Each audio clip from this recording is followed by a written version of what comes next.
আপিলে প্রার্থিতা ফিরে পেলেন আরও ১৯ জন। দ্বৈত নাগরিকত্বে বাদ পড়লেন চট্টগ্রাম ৯-এর জামায়াত প্রার্থী ডক্টর ফজলুল হক।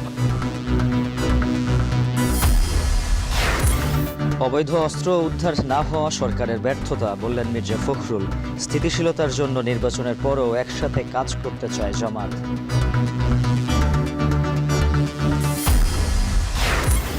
অন্তর্বর্তী সরকারের সংস্কার কার্যক্রম প্রায় পুরোটাই লক্ষ্যভ্রষ্ট। জবাবদিহিতা নিশ্চিতে ব্যর্থ হয়েছে দুদকও, বলছে টিআইবি।